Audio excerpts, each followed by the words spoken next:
자, 마태복음 1장 18절부터 25절까지 한 목소리로 같이 읽겠습니다. 시작. 예수 그리스도의 나심은 이러하니라.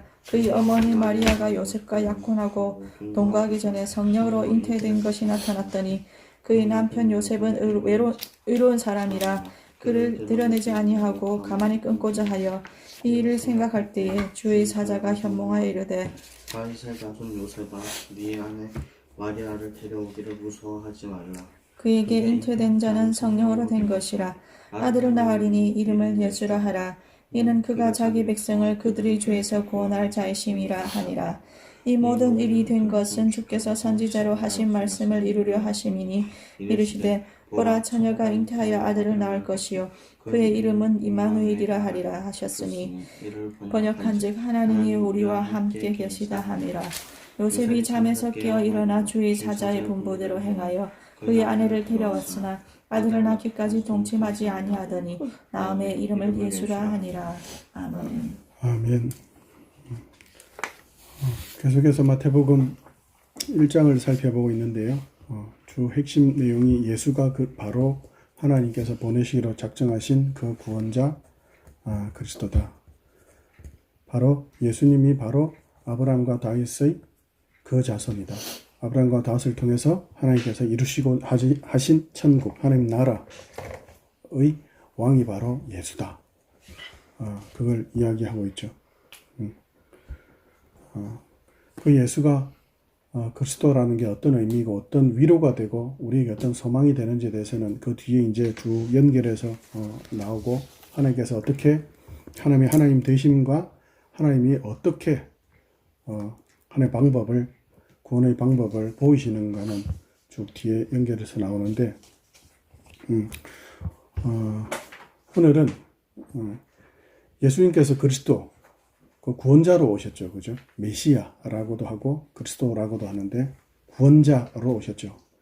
예수라는 이름은 뜻이 예수라는 이 이름은 그 헬라식 표기예요. 그래서 우리가 표현할 때 뭐 여러 가지 표현들이 있잖아요. 그죠? 우리도 뭐 그 영어 이름을 가지기도 하고 우리 그 한글 표현을 영어로 쓰면 약간 좀 발음이나 이런 게 좀 어색할 수도 있죠. 그죠? 그런 것처럼 예수와 또는 호세아 또는 여호수아 이렇게도 이야기되는데 그래서 그 뜻은 뭐냐면 기본적인 뜻은 주 하나님께서 구원하신다. 주 하나님이 구원이 되신다. 그러니까 하나님이 결국 뭐 한다는 거예요? 주인이 되어서 구원하신다라는 거예요. 그럼 예수님이 그리스도다. 그 말은 뭐죠? 같은 말이죠. 결국은 그죠? 그럼 예수님이 구원하신다. 뭐에서 구원하시는가에 대한 내용이 오늘 가장 핵심적인 내용인데 모든 사람들은 어떤 문제든지 해결하고 싶어 하죠. 어떤 문제, 뭐 직장 문제, 뭐 학교 문제, 뭐 학교 다니는 사람들은 학점, 또는 빚이 있으면 돈, 뭐 여러 가지 문제들이 있죠. 나라 같은 경우 지금 우리나라는 전 세계적으로도 그렇지만 코로나 문제, 뭐 경제, 정치, 뭐 군사, 지금 버마 같은 경우에 버마가 아니고 우리가 지금 뭐라 부르죠? 버마는 옛날식 표현인데 제가 지금 미얀마에는 지금 크게 엄청난 많은 사람들이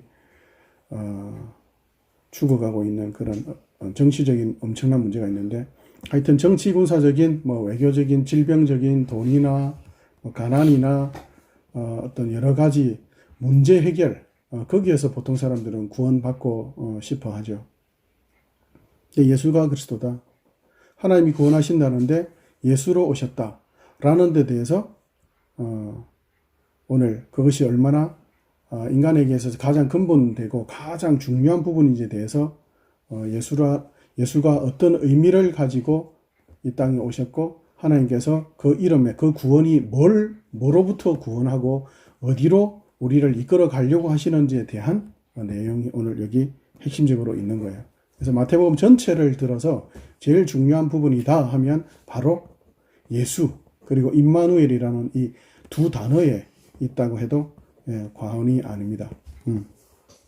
그래서 그게 단순하게 말로 표현된 것도 있지만 그것이 역사적인 이스라엘의 구약의 역사하고도 긴밀하게 연관이 되어 있고 또 역시 지금 현대에 있는 우리 기독교인들하고도 긴밀하게 연관이 되어 있는 부분입니다.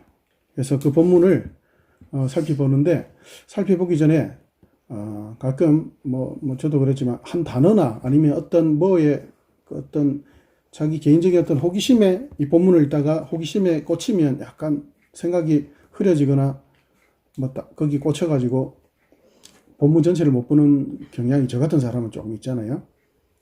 그래서 여기 보면 약간 생각할 때, 요셉은, 19절에 보면 요셉은 의로운 사람이라. 그러니까, 이 사람이 참 의로우니까 성령으로 잉태되어 가지고 여자가 자기가 결혼한 여잔데 어떻게 임신을 했다 이러면 완전 불륜 아니에요. 그죠? 그러면은 그 당시 법으로는 돌멩이로 쳐서 죽여야 돼요. 근데, 어떻게? 의인이라고 하는데 율법을 안 지키지? 이런 생각도 좀 들고. 그런데 하나님이 의인이라고 표현하잖아요. 그러면 의인이 도대체 뭐지? 이런 궁금증도 들잖아요. 그죠? 그래서 그에 대해서 우리가 빠져들지 않기 위해서 간단하게 한번 짚고 넘어가 볼게요. 이 비슷한 사건이라기보다는 의롭다라는 사람에 대해서 의인이다라는 표현이 여러 가지 있는데 제일 먼저 나오는 표현을 하나 살펴봅시다. 창세기 6장으로 가봅시다. 창세기 6장. 마태복음 1장 19절에는 요셉은 의로운 사람이라 이렇게 righteous 이렇게 의로운 이런 형용사로 되어 있는데 아예 저기 구약 창세기 6장에 보면 의인이다 이래 되어 있어요. 아예 그 정도로 그 표현을 확실하게 사용받은 사람 노아의 이야기인데요. 창세기 6장 5절부터 10절까지 6장 5절부터 12절까지 같이 읽을게요. 6장 5절부터 12절 같이 읽습니다. 시작. 여호와께서 사람이 세상에 가득함과 그의 마음으로 생각하는 모든 계획이 항상 악할 뿐임을 보시고 땅 위에 사람 지으셨음을 한탄하사 마음에 근심하시고 이르시되 내가 창조한 사람을 내가 지면에서 쓸어버리되 사람으로부터 가축과 기는 것과 공중의 새까지 그러하리니 이는 내가 그것들을 지었음을 한탄함이니라 하시니라. 그러나 노아는 여호와께 은혜를 입었더라. 이것이 노아의 족본이라. 노아는 의인이요 당대의 완전한 자라. 그는 하나님과 동행하였으며 세 아들을 낳았으니 셈과 함과 야벳이라. 그때에 온 땅이 하나님 앞에 부패하여 포악함이 땅에 가득한지라. 하나님이 보신즉 땅이 부패하였으니 이는 땅에서 모든 혈육 있는 자의 행위가 부패함이었더라. 아멘. 하나님께서 아담과 하와를 창조하신 이후에 이들이 하나님이 되고자 하는 죄의 뿌리가 하나님이 되고자 하는 거죠. 지가 주인 된다는 것. 그러나 하나님께서 창세기 3장 15절부터 또 구원을 선포하시죠. 여자의 후손 예수 그리스도를 통해서 결국 완성이 되죠. 그 복음을 선포하시고 내가 구원할 것이다. 그러면서 그들을 그래도 계속 생명을 이어가서 그 구원을 보고 그 구원에 연결되어 구원받을 때까지 그 인류의 역사를 계속 이어가게 하시죠. 근데 그 인류 역사에 어떤 뭐라 그래야 될까요? 어떤 전환점이라고 해야 될까요? 그 부분이 왔는데 어떤 부분이냐면은 모든 인간 여기 있는 표현대로 6장 5절에 있는 표현대로 하면 뭐죠? 항상이죠. 항상. always. 언제나. 그리고 언제부터? 어려서부터. 항상 그리고 모든 생각이 계속 악하다고요. 그 무슨 말이에요? 완전 죄로 똘똘똘똘 뭉쳐있단 말이에요. 하나님의 그 의로우심과 하나님의 창조주 되심에 대한 인식이 거의 제로에 가까워지는 걸 이야기하는 거예요. 여기서 하나님께서 한탄하신다는 말은 하나님 실패하셨다 그런 개념이라기보다는 하나님께 정말 인격적으로 안타까워하시고 정말 그 마음이 아파하신다라는 그런 어떤 기계적인 너희들 말 안 들으면 벌 받고 말 잘 들으면 복 받고 이런 기계적인 하나님이 아니라 정말 인격적인 하나님으로서 인생들을 통치하고 계시다는 것을 이야기하는 겁니다. 그러면서 하나님께서 그 인생들을 그냥 그대로 내버려 두지 아니하시고 인간들의 역사에 친히 개입하신다라는 그 표현이 이제 8절부터 나오죠. 예. 그러나 노아는 하나님께 은혜를 입었더라. 그렇게 나오죠. 노아가 하나님께 은혜를 입었어요. 그래서 9절에 뭐라 되어 있죠? 9절 다시 읽어볼까요? 9절 시작. 이것이 노아의 족본이라. 노아는 의인이요 당대의 완전한 자라. 예. 이것이 노아의 족본이라고 이제 노아의 좀 초점이 이렇게 영화가 이렇게 있으면 멀리서 이렇게 전체 인류를 쫙 비추다가 이제 하나님께서 노아에게 초점을 맞추신다고 이야기가 전개되자 바로 이제 노아에게 다시 초점이 쫙 맞춰지죠. 거기 9절부터 이어지는데 은혜를 입었다. 그래서 뭐라는 거예요? 노아가 당대의 의인이고 뭐라는 거죠? 완전한 자라 이런 거예요. 우리가 생각하기에 의인이고 완전한 자라 이러면은 뭐 윤리 도덕적으로는 완벽하고 어떤 세상에 있어서 어떤 명예나 도덕이나 이런 모든 부분이 완벽하다는 개념으로 가잖아요. 근데 성경에서는 전혀 그런 걸 이야기하고 있지 않습니다. 아브라함에게 하나님께서 요구하실 때 나는 내가 완전하니 너도 완전하라 할 때에 완전을 요구하는 것은 인간적인 어떤 완벽주의를 요구하는 것이 아니라 우리가 오늘 읽은 창세기 6장 8절에 있는 것처럼 노아는 하나님께 은혜를 입었더라. 노아가 하나님께 은혜를 입기 위해서 어떻게 할 수 있죠? 하나님 은혜 주세요 해야 돼요? 아니죠. 모든 인간들은 기본적으로 뭐라고요? 항상 언제나 악하다고요. 지 맘대로 살려고 한다고요. 그러면 노아가 하나님께 은혜를 입었다는 것은 뭐죠? 하나님이 간섭해 들어오셨다는 거예요. 그러면은 그래도 일단 의인이지 않느냐? 그러면 이 표현이 뭐냐? 하나님과 함께하고 동행할 수 있기 때문에 의인인 거예요. 하나님이 어떻게 인간과 동행하시죠? 아니 더 적극적으로 이야기하면 죄인인 인간이 죄 없으신 하나님과 어떻게 동행할 수 있죠? 연탄 흙구덩이 속에 똥통 속에 아이가 빠졌어요. 그럼 어떻게 하죠? 아버지가 부모가 뛰어 들어가죠. 똥 묻고 막 더럽고 구더기 끼고 이런 거 신경 안 쓰고 들어가죠. 건져내죠. 예. 건져냄을 받은 그것이 어려운 거죠. 예. 그러면 그 사람이 똥통 속에서 5살짜리 아이가 스스로 빠져나올 수 없죠. 연탄 구덩이에 막 뒹굴면서 자기는 막 까맣고 막 지저분한데도 그걸 애들은 모르죠. 즐겁게 놀죠. 흙탕물 속에 뒹굴면서도. 하나님께서 직접 들어오셔서 역사하시는 그것이 은혜라는 거예요. 사람을 구별할 수 있는 하나님의 관점에 있어서 가장 크게 인간을 구별할 때 2가지로만 구분해요. 자기가 죄인임을 아는 죄인. 자기가 죄인임을 아는 죄인. 그 사람 뭐죠? 하나님의 은혜가 아니고는 자기가 죄인임을 알 수가 없어요. 그러므로 죄인임을 아는 죄인은 뭐예요? 그 사람이 성경이 이야기하는 의인인 거예요. 그럼 예수 믿지 않는 사람들 어떤 사람들이죠? 자기가 죄인인 줄 모르는 죄인인 거예요. 자기가 죄인인 줄 모르는 죄인. 그렇게 2부분으로 나눠요. 모든 인류는. 교회에 있는 사람들은 2부분으로 만약에 나눈다면, 나눌 수는 없지만 꼭 나눈다면 어떻게 나눌 수 있냐면 자기가 죄인인지 더 많이 아는 사람, 내가 죄인인 걸 더 많이 아는 사람, 그리고 자기가 죄인인지 알긴 아는데 좀 적게 아는 사람. 결국 모든 인간들은 죄인이라는 거예요. 그래서 요셉에 대해서 의롭다고 표현할 때, 노아에 대해서 의롭다고 표현할 때 하나님의 간섭 속에 은혜를 입었기 때문에 죄인임을 알게 되어서, 그러므로 마리아를 돌로 쳐 죽일 수가 없죠. 왜요? 요셉은 자기가 더 죄를 많이 지은, 자기 죄가 더 많다는 걸 더 많이 깨달은 죄인이니까. 그런 의인이 어떻게 마리아를 함부로 할 수 있겠어요? 그죠? 그래서 하나님께서 하실 것을 믿고 하나님 손에 맡기는 것. 예, 하나님, 제가 주인 되지 않고 하나님의 주인 되심을 제가 맡기겠습니다. 그런 의미인 겁니다. 요셉은 의로운 사람이라. 예. 다시 이제 우리 본론으로 돌아올게요.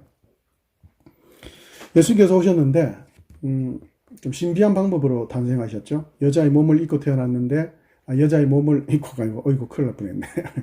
여자의 몸을 통해서 오셨는데, 남녀 간의 어떤 성관계가 아닌, 육체적인 어떤 생물학적인 관계가 아닌 성령의 능력으로, 초월적인 능력으로 거룩한 마리아의 몸을 거룩하게 한 상태에서 그렇게 이 땅에 오시죠.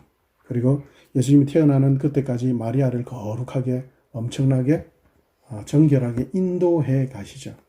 우리도 가끔 그런 경험은 있잖아요. 그죠? 평소에는 뭐 엄청 못했다가 수련회 갔다 왔다든지 아니면 정말 하나님 말씀 가운데 정말 자기의 죄인됨을 깨닫거나 하나님 은혜에 감격해서는 최소한 한 1시간 정도는 우리가 착하잖아요. 그죠? 1시간 정도는 말도 부드럽게 하고. 그런 것처럼 예수님을 탄생하는 그 순간까지 마리아는 성령의 감동하심으로 그렇게 거룩하게 지낼 수 있었던 거죠. 자, 예수님께서 오셨는데 예수라는 뜻이 뭐라고요? 아까 말한 것처럼 호세야, 여호수아, 예수와 이런 뜻이 하나님이 구원자시다 이 말이죠. 그럼 뭐에서 구원한단 말이야? 그게 있죠. 뭐에서 구원한다? 예수님이 이름 뜻이 뭐라고요? 예수님께서 그 주인이 그 백성의 죄에서 그 백성들을 구원한다고요. 세상 사람들이 바란 메시아 그리스도 구원자와는 전혀 다른 말씀을 하나님이 하시죠. 근데 이 내용이 그 뒤에 보면 그 뒤에 쭉 이어지면서 이것이 단순하게 그냥 예수님이 마리아를 통해 오시는 게 그냥 단순한 사건이 아니라 약속이 성취된 언약과 관련되어 있는 역사적인 하나님의 전 우주적인 영원 전부터 계획된 하나님의 신적인 계획에 속한 것이다라는 것을 이야기하시죠. 그래서 그 뒤에 뭐라고 하죠? 이 일이 일어난 것은 그냥 우연히 일어난 것이 아니고 기록된 바 어떻게 해요? 처녀가 잉태하여 아들을 낳으리니 그 이름을 임마누엘이라 하리라 라는 구약의 내용과 연관이 되어 있어요.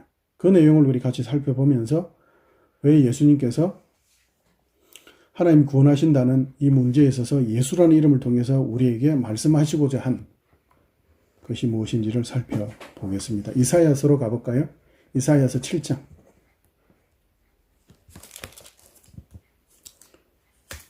연아야? 다 찾았습니까?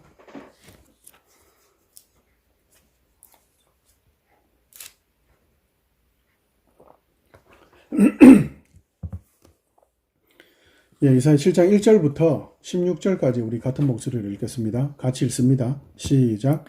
우시아의 손자여 요담의 아들인 유다의 아하스 왕 때에 아람의 르신 왕과 르말리아의 아들 이스라엘의 배가 왕이 올라가서 예루살렘을 쳤으나 능히 이기지 못하니라. 어떤 사람이 다윗의 집에 알려 이르되 아람이 에브라임과 동맹하였다 하였으므로 왕의 마음과 그의 백성의 마음이 숲이 바람에 흔들림같이 흔들렸더라. 그때 여호와께서 이사야에게 이르시되 너와 내 아들 스알야숲은 윗못 수도 끝 세탁자의 밭 끝 큰 길에 나가서 아하스를 만나 그에게 이르기를 너는 삼가며 조용하라. 르신과 아람과 르말리아의 아들이 심히 노할지라도 이들은 연결하는 두 부직갱이 그루터기에 불과하니 두려워하지 말며 낙심하지 말라. 아람과 에브라임과 르말리아의 아들이 악한 꾀로 너를 대적하여 이르기를 우리가 올라가 유다를 쳐서 그것을 쓰러뜨리고 우리를 위하여 그것을 무너뜨리고 다보엘의 아들을 그 중에 세워 왕으로 삼자 하였으나 주 여호와의 말씀이 그 일은 서지 못하며 이루어지지 못하리라.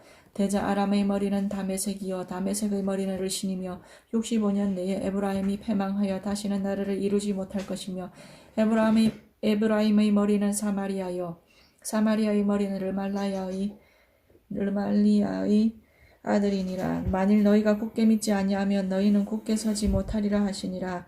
여호와께서 또 아하스에게 말씀하여 이르시되 너는 내 하나님 여호와께 한 징조를 구하되 깊은 데에서든지 높은 데에서든지 구하라 하시니 아하스가 이르되 나는 구하지 아니하겠나이다. 나는 여호와를 시험하지 아니하겠나이다 한지라. 이사야가 이르되 다윗의 집이여 원하건대 들을지어다. 너희가 사람을 괴롭히고서 그것을 작은 일로 여겨 또 나의 하나님을 괴롭히려 하느냐. 그러므로 주께서 친히 징조를 너희에게 주실 것이라. 보라 처녀가 잉태하여 아들을 낳을 것이요 그의 이름을 임마누엘이라 하리라. 그가 악을 버리며 선을 택할 줄 알 때가 되면 엉긴 젖과 꿀을 먹을 것이라. 대저 이 아이가 악을 버리며 선을 택할 줄 알기 전에 내가 미워하는 두 왕의 땅이 황폐하게 되리라. 아멘. 아멘. 지금 이사야 7장 1절에부터 16절까지 이 내용 전체와 이 전체 내용과 연관되어 있는 전후 어떤 맥락들, 그리고 전후 일어난 사건들과 지금 일어나고 있는 것, 앞으로 일어날 것들이 연결되어 있는 내용이고, 그 중에 보면 이제 처녀가 잉태하여 아들을 낳으리니 그 이름을 임마누엘이라 하리라 하는 내용이 나오죠. 임마누엘은 하나님이 함께 계신다. 여기 역사적인 사건을 간단히 좀 설명하면, 이스라엘이 다윗 왕조를 이루어서 잘 지내고 있다가 이제 솔로몬 그 뒤에 그 나라가 두 부분으로 나뉘어져요. 10지파와 2지파로 나뉘어져요. 그래서 유다와 베냐민 지파는 대표적인 유다 지파 해가지고 그 나라 국호를 유다라고 하고, 그 다음에 10지파는 그걸 북이스라엘이라고 하기도 하고, 그 10지파 중에서 가장 우두머리 되는 지파가 에브라임이에요. 그래서 그 대표되는 지역 이름도 또 사마리아고, 그래서 에브라임 사마리아 이러면 바로 북이스라엘을 이야기한다고 생각하면 돼요. 근데 적대 관계에 있죠.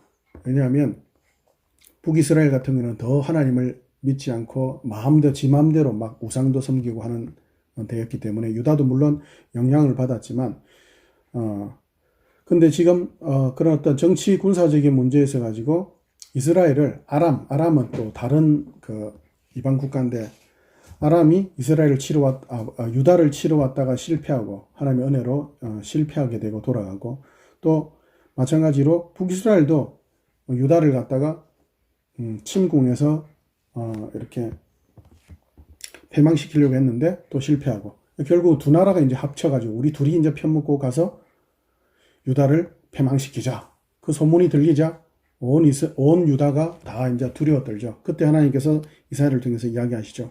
걔네들은 연기 나는 부직갱이에 불과해. 부직갱이가 뭐냐면 이렇게 불쏘시개 할 때 이렇게 나무 뒤적뒤적하는 부직갱이인데, 부직갱이가 연기가 난다는 말은 뭐예요? 약간 그거 좀 긴 나무 막대기라 생각하면 돼요. 긴 나무 막대기 연기가 난다. 무슨 말이에요? 긴 나무 짝대기 같은데 불이 붙었다는 거죠. 불이 붙었으니까 연기가 나지. 불이 붙었다는 건 뭐예요? 지금 불이 붙었으니까 연기가 나니까 어떻게 된다는 말이에요? 타서 죄가 된다는 말이에요. 그러면 걱정할 필요가 없죠. 전혀 없단 말이에요. 그런데도 아하스 같은 경우에는 하나님이 이런 말씀들을 믿지 않죠. 그래서 하나님께서 이렇게 이야기하셔요. 야, 네가 내를 정말 못 믿겠으면 옛날에 기드온이 했던 것처럼 하나님 이슬이 내리는데 손뭉치를 갖다 놓고는 하루는 하나님 이슬이 마당에는 안 있고 손뭉치에만 있게 해주세요. 그럼 내가 하나님 믿을게요. 그렇게 됐단 말이에요. 마당은 깨끗해. 근데 손뭉치에만 이슬이 가득 있어. 이건 초월적인 기적이죠. 하나님을 전혀 믿지 않는 너무 초보적인 신앙일 때는 막 별 희한한 못된 하나님을 시험하잖아요. 못됐게 하나님을 시험하잖아요. 그래서 하나님께서 불쌍히 여기서 들어주죠. 그 연애할 때 막 달 따다 주면은 뭐 내가 네 사랑하는 거 할게. 별 희한한 짓들 많이 시키잖아요. 유치하지만 하나님께서 너무 불신앙이 세니까 들어주시죠. 그 다음날에는 또 기도하니 하나님 그러면은 손뭉치를 다시 마당에 또 똑같이 둘 텐데, 마른 손뭉치를 둘 텐데 마당에만 이슬이 있고 소매는 뽀송뽀송하게 해주세요. 또 하나님의 능력을 시험하죠. 하나님 또 들어주세요. 결국은 하나님을 믿게 하시려고 하나님께서 그런 모욕을까지 감당하시죠. 야, 그러니까 아하스야, 너도 정 못 믿겠으면 기도원처럼이라도 한번 시험해 봐봐. 내가 해줄게. 근데 어떻게 하죠? 안 하죠. 제가 어떻게 하나님 시험합니까? 말은 좋죠. 어떻게 제가 하나님을 시험합니까? 근데 그 마음속에 뭐예요? 하나님 필요 없습니다. 이미 아하스는 아수르, 그 당시에 신흥 강대국의 원조를 요청하는 거예요. 그래서 저 뒤에 있으니까, 북쪽에 있으니까 와서 얘들을 후방에서 치면은 이제 얘들이 도망갈 거니까. 그런 작정을 하고 있는 거죠. 성전에 있는 막 온갖 보화를 다 갖다 바치면서. 하나님 필요 없습니다. 라는 말이죠. 그때 하나님께서 이사야를 통해서 이야기하시죠. 그래, 필요 없냐? 근데 하나님께서 어떻게 이야기하시냐면, 근데 네가 필요 없을지 몰라도 나는 내 약속과 계획을 지키기 위해서라도 나는 끊임없이 너희들에게 보여주고 들려주고 계속 너희들을 간섭할 거야. 도무지 너희들이 알 수 없는 그 방법으로 내가 하게 할 거야. 한 여자를 통해서 아이를 낳게 할 거야. 그리고 내가 임마누엘, 하나님이 함께 계시다. 내가 그 아이를 통해서 하나님이 함께 하시고 하나님이 간섭하시고 하나님이 진짜 주인이시고 하나님이 정말 승리와 영광의 왕이시구나 하는 걸 분명히 볼 수밖에 없도록 안 볼래야 안 볼 수 없게 할 거야. 그러면서 하나님께서 계시를 이야기하시죠. 네가 그렇게 겁먹고 있는 그 북이스라엘과 아람은 망할 거야. 그리고 걔들은 다 죽을 거야. 근데 이게 나중에 바로 한 몇 년 뒤에 바로 이루어져요. 북이스라엘의 왕과 왕 베가와 그 다음에 그저 아람 왕 그 둘이가 한 2년 뒤에 죽어요. 반역으로 죽어버려. 살해당해. 그리고 불과 십몇 년 뒤에 북이스라엘은 완전 망해요. 완전 망해요. 완전 망해요. 완전 망해요. 그리고 그 뒤에 어떤 일이 있냐면 유다 같은 경우에는 아수르에게 도움을 청했잖아요. 돈까지 엄청 갖다 바치고. 근데 나중에 어떻게 되는지 아세요? 아수르 때문에 유다가 엄청 고생을 해요. 아수르에게 침공을 당해가지고 엄청난 수치를 당하고. 믿고 의지했잖아요. 동맹국이라고. 돈까지 싸다 바쳤는데. 근데 결국 뭐예요? 그렇게 믿고 의지했던 아수르가 유다를 엄청나게 괴롭히고 유다를 학대하는 일을 겪어요. 그러니까 아스가 의지했던 하나님 외에 의지했던 모든 최강대국 벌벌 두려워 떨었던 것들이 어떻게 되죠? 벌벌 두려워 떨었던 것들은 다 망해버리고 그리고 그토록 의지하고 막 이렇게 친절하게 하고 I love you 했던 그 아수르는 자신을 학대하고 그토록 은혜를 베푸신 하나님은 애굽으로부터 구원해가지고 인도에 오신 그 하나님은 그렇게 수없이 많은 반역에도 불구하고 그렇게 하나님을 그렇게 모욕한 기드온을 비롯한 수많은 이스라엘의 그 악한 모습에도 불구하고 하나님은 끊임없이 함께 하셨는데 그런데도 여전히 뭐라고요? 이스라엘은 하나님은 no. anything but God. 하나님이 아니면 아무나 다 괜찮아요. 죄가 뭐죠? 내가 주인 되는 거죠. 내가 하나님 되는 거죠.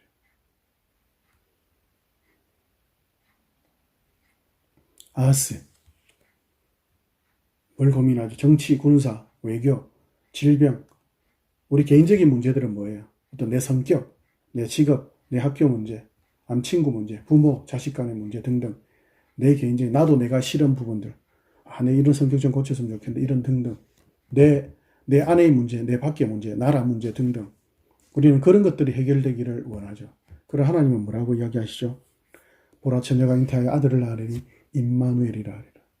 내가 너희와 함께 있는 것, 내가 너희의 주인 되는 것. 죄 문제 해결하는 것이 가장 현실적이다. 돈 문제, 외모 문제, 직장 문제, 학교 문제 아니다. 죄 문제다. 내가 주인 될 때, 그때 비로소 네가 걱정하는 것, 걱정거리가 되지 않고 네가 신뢰하는 것, 그거는 허무한 것이란다. 그 이야기하세요. 하나님께서 그러면서 계속 이야기하세요. 8장으로 한 장 넘어가 볼까요? 바로 넘어가 보세요. 한 장 넘어가서 8장. 이사야 8장 5절부터 10절까지 우리 같이 읽겠습니다.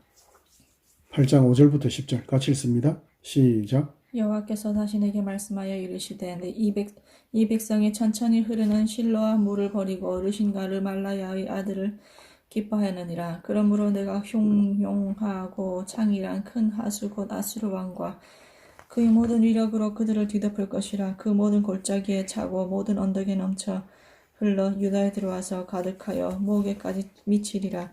임마누엘이여 그가 펴는 날개가 내 땅에 가득하리라 하셨느니라. 너희 민족들아 함성을 질러보아라. 그러나 끝내 패망하리라. 너희 먼 나라 백성들아 들을지니라.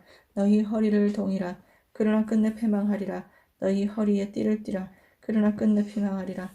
너희는 함께 계획하라. 그러나 끝내 이루지 못하리라. 말을 해보아라. 끝내 시행되지 못하리라. 이는 하나님이 우리와 함께 계심이라. 아멘. 아멘. 이 뒤에 내용이 아까 설명했던 부분들 연결되어 있죠. 그죠? 그렇게 두려워했던 북이스라엘과 아람은 망하게 되죠. 그리고 그렇게 의지했던 아수르가 이렇게 북이스라엘이 결국은 아수르에게 망하잖아요. 그리고 아람도 망하고. 근데 결국은 그렇게 의지했던 아수르가 어디까지 오죠? 유다까지 오는데 유다에 들어와가지고 막 가득 차가지고 어디까지 들어온다고요? 목까지 들어와요. 목까지. 목에서 조금 물이 넘어가면 어떻게 돼요? 코까지 넘어가면 숨 막혀 죽죠. 목까지 온다는 건 뭐예요? 거의 죽을 뻔하다는 거예요. 그 정도까지 온다. 근데 임마누엘 하나님께서 어떻게 하신다고요? 그 뒤에는 뭐라 그래요? 너희들 떠들고 까불어 봐봐. 반드시 패망하리라. 너 무슨 짓거리든 해봐. 패망하리라. 너 일어서 봐. 패망하리라. 너가 어떤 계획을 세워봐봐. 유다를 침공하겠다는 하나님의 계획을 엎어버리겠다는 너희가 주인이 되겠다는 그 계획을 한번 시행해봐봐. 패망할 거야. 선포해봐봐. 패망할 거야. 방송해봐봐. 패망할 거야. 총칼 아무리 사모아봐봐. 핵무기를 가져와봐봐. 패망할 거야. 마지막에 뭐라고요? 이유가 뭐라고요? 하나님이 너희와 함께 할 것이기 때문이다.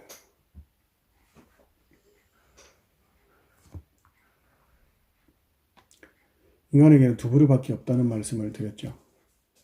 자기의 죄인인지 아는 죄인과 자신이 죄인인 줄 아는 죄인을 하나님은 의인이라고 그러세요. 그리고 또 한 부류는 자기가 죄인인 줄 모르는 진짜 죄인, 지옥 갈 죄인.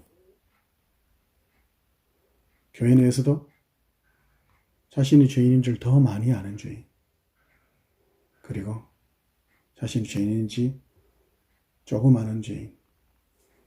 그러면은 자신이 죄인인 줄 더 많이 아는 죄인은 어떻게 되죠? 더 겸손하고 감사할 수밖에 없죠. 왜요? 하나님께로 가까이 가면 가까이 갈수록 자신이 죄인됨을 더 알죠.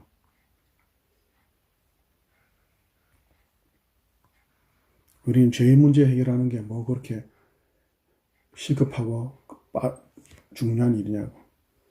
그게 뭐 그렇게 현실적인 이야기냐고. 근데 뭐라고요? 하나님이 함께 하심, 하나님이 다스리심. 이것이 모든 문제, 우리가 두려워하는 것, 우리가 의지하는 것, 그것을 넘어서서 우리의 보호가 되시고 우리의 주인이 되셔서 우리가 생각지도 못한 것, 놀라운 일. 우리는 지금 아수르한테 조금 와가지고 아니 좀 얘들 좀 도와서 얘들 좀 가게 해달라고. 근데 하나님 어떻게 하시죠? 북이스라엘을 아람을 아예 망하게 해버리세요. 그리고 유다를 쳐들어왔던 그 왕들은 불과 2, 3년 뒤에 살해당해서 죽임을 당해요. 완전한 패망이죠.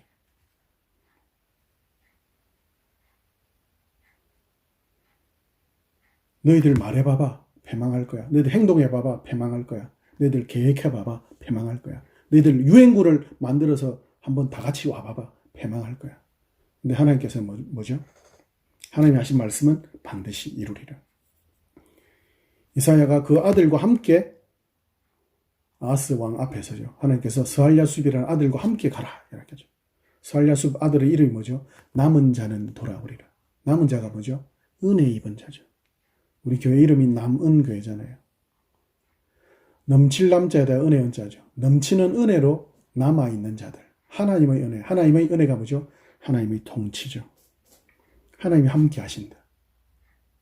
하나님이 함께 하시는 자들만 돌아올 수 있어요. 어디로 돌아온다고요? 기쁘게 노래하면서 하나님의 기뻐하신 그 잔치 자리로 들어오는 거예요.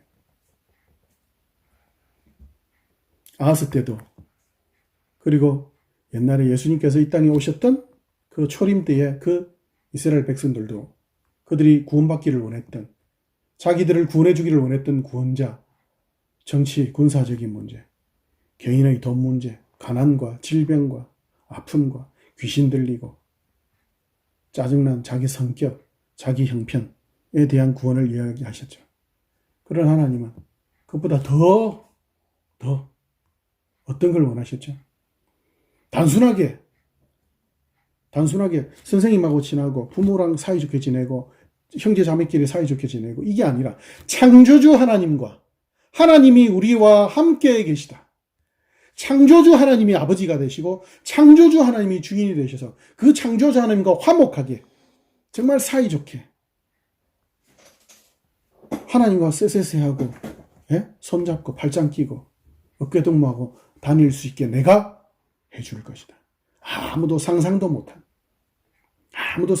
그냥 돈 문제 좀 해결해줘. 빚 좀 갚았으면 집 한 채 좀 있었으면 직장 좀 대학 좀 그게 아니라 하나님 뭐라고요? 그 위에 서울대 가도 상관없고 대학 안 가도 상관없고 직장 가져도 상관없고 안 가져도 상관없는 부자도 상관없고 가난도 상관없는 하나님이 전부이신 하나님께서 충만이신 하나님께서 내가 너와 함께 할 것이다. 내가 너와 함께 하겠다. 맞죠? 하나님이 다스리신다는 거예요. 죄는 뭐라고요? 내가 주인인 거죠. 하나님이 다스리시옵소서. 하나님이 주인이십니다. 그게 죄인이 굴복하는 거죠. 이제 저는 주인이 아닙니다. 그러므로 죄의 문제를 해결하기 위해서 예수께서 구원자로 오신 거예요. 그들을 그 백성의 죄에서 구원할 자, 그 백성을 그들의 죄에서 구원할 자, 죄의 문제. 내가 주인대로 왔단다. 근데 어디에요? 말밥통 같은 세상의 그 추하고 더러운 세상을 가장 낮고 낮은 그 자리에 오셔서 이 말밥통보다 못한 이 세상의 형편을 적나라하게 드러내시는, 그러나 큰 소리 내지 아니하시고 내가 너희와 함께하러 왔단다. 이렇게 간섭하러 우리 가운데 어두운 헛구덩이, 연탄 구덩이, 오물 구덩이 속으로 들어오시죠. 하나님께서 우리에게 바라시는 것, 우리에게 있는 어떤 조건이나 환경을 바꾸라는 게 아니죠. 멋있게 좀 살아라. 옷도 좀 잘 입고 헌금도 많이 내고 이런 게 전혀 아니라, 이 나라를 바꿔라, 이 땅을 바꿔라가 아니라 이 땅의 조건과 환경이 어떻든지. 예수님께서도 이 땅에 초림하셨을 때 로마 정부를, 이스라엘을 어떻게 바꾸시지 않으셨어요. 가장 근본적인 죄의 문제. 모든 인간은 죄 때문에 어떻게 되죠? 죽죠. 모든 인간이 공통적인 게 뭐죠? 태어나서 죽는 것. 예수님께서 이 땅에 아기로 태어나셨죠. 그리고 죽으셨죠. 모든 인간의 전 인생을 예수님께서 대표적으로 다 경험하셨죠. 그러나 예수님은 순종하셨죠. 우리를 구원하러 오신 그 사랑, 그 은혜, 우리도 역시 그 사랑을, 그리고 정말 우리가 죄인인 걸 안다면 그 하나님을 더 찾아야 할 것이고, 그 죄인됨을 더 하나님 앞에 겸손하게 인정하고 고백하며 날마다 하나님의 그 은혜를 구하는 순종으로 이렇게 계속 하나님이 함께 계심을 잘 드러내면서, 그리고 정말 예수, 우리를 구원하신, 죄에서 구원하신 그 예수님만이 우리 유일한 화목과 우리 영광과 승리의 보증이 되신다는 거 믿고 또 이 한 주도 그렇게 같이 잘 자라갑시다. 기도합시다. 하나님 아버지, 죄의 문제, 그 신앙적인 문제, 종교적인 문제, 영적인 문제라고 치부해버릴 때가 자주 있는 우리들 어리석음과 우리의 연약함입니다. 하나님, 죄의 문제 해결이 가장 기본되고 가장 현실적이며 가장 시급한 문제라는 거 날마다 깨닫게 도와주시고, 더 몸부림치고 더 하나님께 매달리며 순종과 충성으로 우리 자신을 더 하나님께 가까이 가는 그런 우리의 시간과 장소나 우리의 전 인생을 그렇게 하나님과 늘 함께하는 삶으로 우리를 더 하나님께 데려가게 하시고, 또 그렇게 하나님께 순종함으로 우리를 세상에 드러내도록, 하나님의 하나님 되심과 주인 되심을 드러내는 삶을 살아가도록, 그 승리와 영광을 날마다 누리며 자라가도록 도와주옵소서. 이후 시간도 주의 평강으로 함께 하실 하나님을 찬양합니다. 감사합니다. 예수님 이름으로 기도합니다. 아멘.